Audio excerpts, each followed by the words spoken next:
Hey guys, today I'm going to be taking a look at the Wii game Super Mario All-Stars 25th Anniversary Edition, which was released earlier this month. You can all be stars in the Mushroom Kingdom with this port of the Super Nintendo compilation. This game was re-released to celebrate the 25th anniversary of the release of Super Mario Bros. On the Nintendo Famicom. Now, I know Europe didn't see the game on the NES until 1987, but I figured I'd do this review anyway and join in the celebration. The game comes in a cardboard box with the 8-bit Mario sprite on the front. On the back it says the content of this game was the same as the original SNES game, and that's what you're getting on the Wii disc. Inside the box comes the game case, which is fairly standard fare for a Wii game. You also get a little Super Mario history set. It contains a booklet about the history and the development of the Super Mario games, and a CD featuring a compilation of tunes from the series. The booklet isn't exactly in depth, but there are some interesting pieces of development artwork, as well as some notes from the people involved, including the great Shigeru Miyamoto. The Mario series is renowned for its great soundtrack, and the CD includes some of the finest tracks, so it's pretty cool to listen to. Now, without further ado, let's check out the games themselves, starting with Super Mario Bros.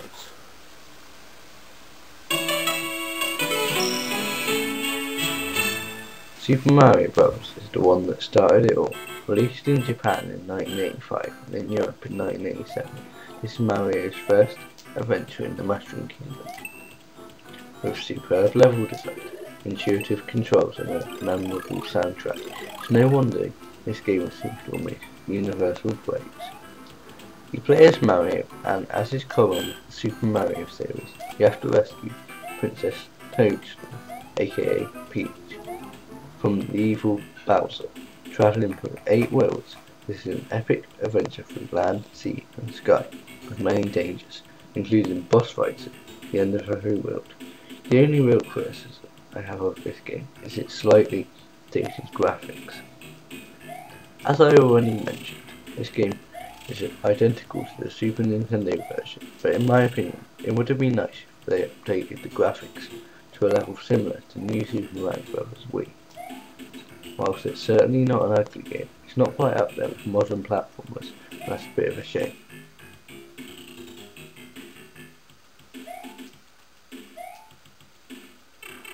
The next game in this compilation is Super Mario Bros. 2. This is the version released in Europe and North America, but a different game was released in Japan. Nintendo thought the Japanese Super Mario Bros. 2 was too hard for Western gamers, so it wasn't initially released in Europe. However, it later found its way to the Super Mario All-Stars compilation of Super Mario Bros. The Lost Levels, and we'll take a look at that game a little later. Unlike the other games in the Mario series, this game wasn't made from scratch, but was instead based on a Japanese platformer called Doki Doki Panic.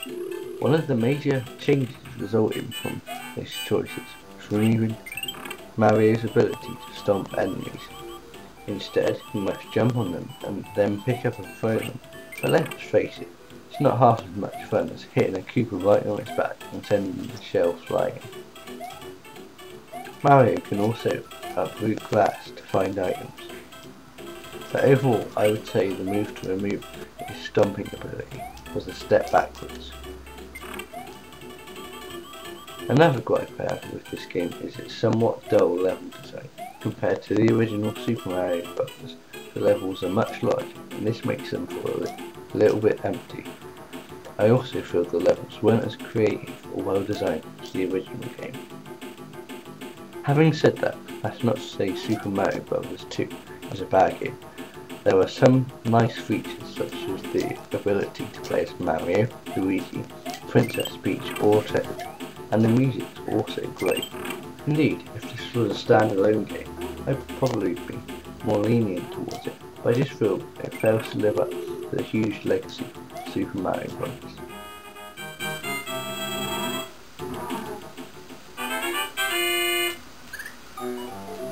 Thankfully, Mario is back to his goober stomping best in Super Mario Bros. 3, the next installment in the Super Mario series. This takes the basic concepts introduced in the Super Mario Bros.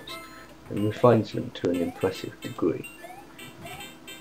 The game features some innovative power-ups which add extra depth to the gameplay. Among these is the Super Leaf, which transforms Mario into a raccoon and allows him to stay in the air for a lot longer. You'll find this and many more in your adventures through the Mushroom Kingdom. Nintendo certainly utilised a lot of creativity when designing these powers, coupled with stunning level design and a memorable soundtrack. Super Mario Bros. 3 may well be the best of the bunch. It brings together everything we love about the Mario series and uses these core concepts to create a true masterpiece.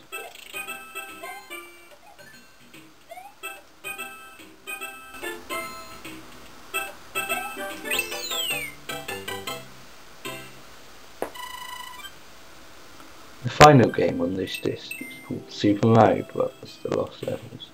This was initially only released in Japan, before reaching the West as part of this compilation. Now I can see why Nintendo were reluctant to bring this game to Europe and North America, as it's insanely difficult. Now if I suck at the others, I think they need to create a new word to describe how awful I am at this game.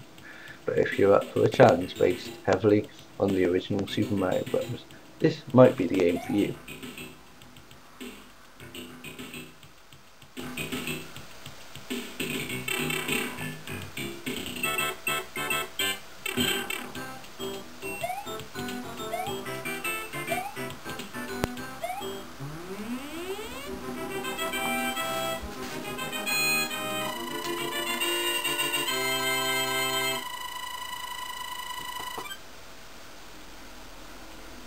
I should point out that these games can be controlled using a Wiimote, classic controller or game controller, and the methods I tested all seem to work effectively.